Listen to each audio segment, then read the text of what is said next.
如果澳大利亚搬到了北半球会怎么样？或许加拿大就是答案。这俩国家除了天气差异很大之外，其他方面都惊人相似。两国都是地广人稀、野生动物危险的国家，都说英语，名义上是由查尔斯三世广统治的英联邦成员，都向世界各地出口丰富的自然资源，也都吸引大量的移民。当然，两个国家的人民也都非常的富有。如果把这俩国家合并，取个名字叫奥加国， GDP 总量将位列全球第5。后面说到这俩国家相似的地方，咱们就说奥加国。他们的商业世界也几乎一模一样。澳大利亚金融集团麦格里是全球最大的基础设施投资管理公司，它的加拿大同行布鲁克菲尔德排名第2。澳大利亚有多个顶级冲浪的服装品牌，而加拿大在羽绒服和冬季服装方面全球领先。当然，两国也都是大宗商品巨头的家园。投行圈有一句话，矿业公司要么在多伦多上市，要么在珀斯喝酒。然而，除了这几个光鲜的行业，在一个令人担忧的地方，澳大利亚和加拿大也极为相似。就像澳大利亚前竞争监管机构负责人罗德·西姆斯所说，两国的企业都已经忘记了如何竞争。这2年 ，Meta 收购了 Instagram，Google 收购了 YouTube， 美国的垄断问题引发人们担忧。但与澳加国相比美国那就是完美竞争的典范。根据研究机构 Global Data 的数据，澳大利亚2大超市巨头 Coles 和 Woolworths 占据了该国 59% 的食品杂货市场，而加拿大的2大零售巨头占据了 34%， 超过了美国前4大超市市场份额的总和。在澳加国4大银行掌握了国内银行存款的3/4，而在美国这比例还不到一半。澳加国的国内航空市场是2头垄断，电信行业则是3头垄断。澳加国有这么多寡头垄断也不是不能理解，很多行业的发展非常需要人口优势，比如很多行业都具备规模效应。什么意思呢？企业的成本分为固定成本和可变成本。固定成本是指基础性的投资，并且不会随着企业销售规模的增长而增长。比如一家银行要投资 IT 系统、网络安全和信贷评估系统等等，零售业则要投资仓储分拣和配送系统，而且他们对于基础性投资的金额都非常大。所有企业客户数量增长，这些成本会被逐渐分摊，导致平均成本不断降低。因此对这些行业而言，规模越大就越有成本上的优势。对于小型经济而言，在这些行业确实容纳不了太多的竞争者。澳大利亚和加拿大分别只有2600多万和4100多万人口，在这些行业出现垄断情有可原。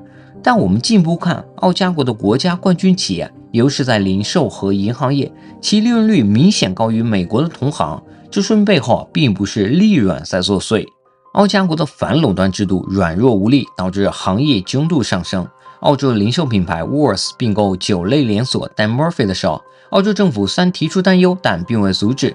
到今天，澳洲几乎没有公开成功阻止的大型并购案。加拿大虽然近年来在通信、食品等高度集中的行业更加积极介入，但整体干预不如美国频繁。近年来，美国联邦贸易委员会阻止 Meta 收购了一家 VR 健身品牌，阻止英伟达收购 ARM 芯片，阻止 JetBlue 收购 Spirit 航空。哪怕市场占有率不高，只要一项收购案能阻碍潜在竞争，就有可能被美国的政府叫停。此外，澳加国对外资的态度也很不友好，减少了外国企业加入本地市场的竞争。在经营合作与发展组织的38个成员国中，只有冰岛、墨西哥、新西兰比澳加国对外资更加不开放。这里面有苛刻的审查程序、持股上限和各种障碍，使得外国企业在这俩国家开展业务变得困难重重。2013年，埃及的电信大亨曾经试图收购加拿大电信公司 MTS 的光纤网络，但遭到了加拿大政府无明确理由的驳回。4年后 ，MTS 被加拿大本地竞争对手贝尔公司整体收购。这是怕外资不怕垄断。2006年，中资企业打算收购澳洲最大的私人牧场，但澳洲政府以规模过大、接近国防基地为由给否决了。后来改为由中资和澳洲富豪合资收购，就通过了审查。但问题是仍然有中资参与，牧场也没有挪地方，国防问题仍然存在，怎么就同意了呢？难道是小瞧中国政府收买不了一个澳洲的富豪吗？澳加国的问题可能要归咎于资源诅咒上。基诅咒也叫荷兰病，造成了很多非洲和南美洲资源丰富的国家发展停滞，甚至是衰退。主要原因是国家把生产资源过度集中于单一的行业，比如矿业或石油，而忽略了对其他行业的投资，比如制造业、研发或基础设施，从而失去了经济的可持续性发展。比如委内瑞拉拥全球最大的石油储量，比沙特阿拉伯还要高，但却过度的依赖石油，无论是在出口还是财政收入上，导致农业、制造业长期萎缩。查韦斯政府时期以高油价支撑庞大的福利体系，而非长期投资基础设施或教育。2014年石油价格下跌之后，财政陷入崩溃，随之而来的是恶性通胀和严重的经济危机。但现实中有很多范例，比如挪威成功利用石油收入建立了全球规模最大的主权财富基金之一，避免油价波动影响国家的财政。目前挪威的人均 GDP 超过了11万美元，中国小红书上的人均收入100万在挪威是真实的存在。今天咱们讲的澳加国，简单来看也算是逃脱资源诅咒的成功范例。在经济学杂志有一篇超过了4000个引用的文章，作者发现制度的质量决定了一个国家能否避免资源诅咒。当一个国家同时具备掠夺者友好型制度和资源丰富的特征时通常会导致经济的增长放缓。而当一个国家拥有生产者友好型的制度时则更有可能充分利用它的自然资源实现良好增长。这其实就是24年诺奖得主说的汲取性制度和包容性制度。澳大利亚和加拿大都是英联邦的成员，也继承了英国的包容性制度。虽然没有挪威人那么有钱，但两个国家明显都属于非常富有的国家。不过资源诅咒真的有那么容易逃脱吗？澳加国丰富的自然资源削弱了他们在其他领域打造全球有竞争力产业的动力。这或许可以解释为什么除了大宗商品和户外服饰之外，这俩国家在全球成功的跨国公司非常的少。2024年全球财富500强的顶尖企业中，澳大利亚和加拿大加起来就有16家，和韩国相当。相比之下，美国有139家，中国有128家，日本有40家，德国有28家。加拿大的银行虽然尝试进入美国市场，但规模仍然有限。其人寿保险公司在南部市场略有发展，但主要靠收购推动。至于澳大利亚的国民酱麦吉维，对外国消费者来说仍然有点难以下咽Few checkers. I can't even describe it. It's that bad. It's just it shouldn't belong in the mouth ever. 又咸又苦的味道了嘿。澳加国的公司在高科技领域的短板尤为明显。根据世界银行的定义电脑、电子产品、机械和药品被视为高科技产品，在 OECD 成员国出口中占比超过了 7%， 而加拿大只占了 4%， 澳大利亚甚至不到 2%。 每万人的专利数量，加拿大仅为 5.9 项，澳大利亚为 6.7 项，而美国是 9.9 项，韩国更是高达 28.2 项。这并不是因为这俩国家缺乏高端人才，澳加国拥有世界一流的大学，在高等教育普及率方面，在 OECD 国家中也是名列前茅。澳大利亚发明了 WiFi 的核心技术，成功完成了全球首例人工心脏移植。加拿大在肿瘤药物研发方面有非常多显著的成果。问题在于他们的创新体系营养不良，两国研发投入占 GDP 的比例仅为 1.7% 和 1.8%， 而 OECD 平均水平为 2.7%。2022年，澳加国的风险投资总额仅为160亿美元，不到英国的一半。虽然澳大利亚的开瓦以及加拿大的 Spotify 是少数几个成功的科技案例，但并未带动下一代科技创新的潮流。这两个国家虽然人才不缺，但企业喜欢躺平，根本就没有研发创新的动力。这些问题目前正在开始拖累澳加国的经济增长。两国的劳动生产率增长在最近10年几乎出现了停滞。反观美国却在不断增长。我们都知道，从需求的角度看，投资、消费、出口是经济增长的3驾马车，但从供给的角度看，经济增长的3驾马车是劳动生产率、资本积累和工作人口。劳动生产率停滞，投资带动的资本积累也少，导致经济增长依赖人口。这两个国家也是有办法，在最近几年开始大幅增加移民的数量。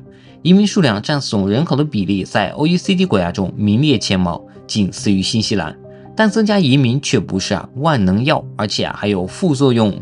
首先是房屋紧缺，加拿大公寓的租房空置率在2023年底降低到了 1.5%，大概就历史平均水平的一半。澳洲的租房空置率自2022年以来一直保持在历史的最低水平，2025年6月份在 1.3%。对比之下，美国2025年1季度租房空置率为 7.1%， 这导致两国的租金价格都出现了暴涨，很多低收入人群正面临租不起房子的困境。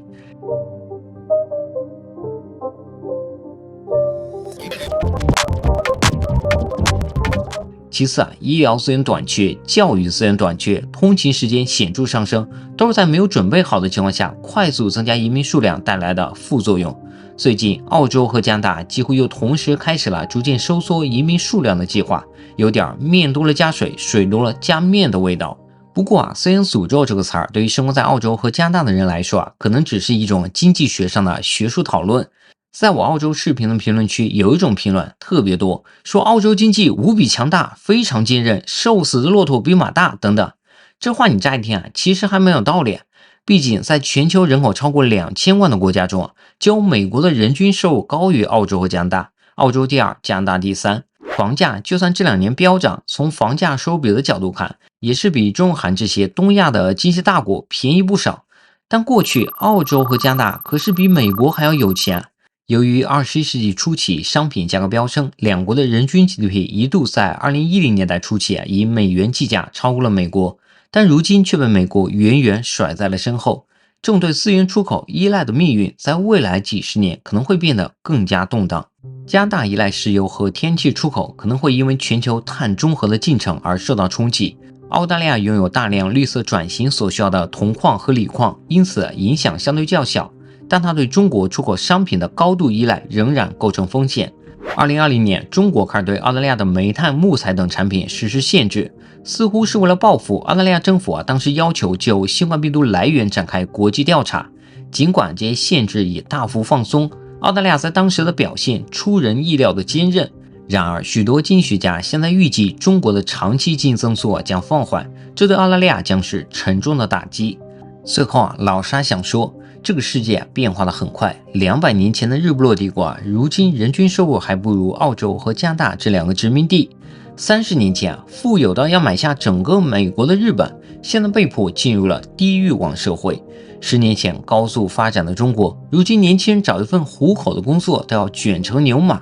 老沙做的视频因为经常指出不同国家存在的经济问题，被一些人说是小粉红和大外宣，甚至还有人问我能拿多少经费。天哪，我现在大部分的视频一期只能赚个100到200人民币，如果有经费，那我肯定天天抓着中国夸。开个玩笑，我有很多生活在澳洲的朋友，对于每个生活在澳洲的人来说，如果不能知道这个国家长期发展存在的问题，天天只知道沉溺于澳洲现在的富有，沉溺于和发展中国家的比较，未来又如何能保护好自己的资产、自己的工作和家人的幸福呢？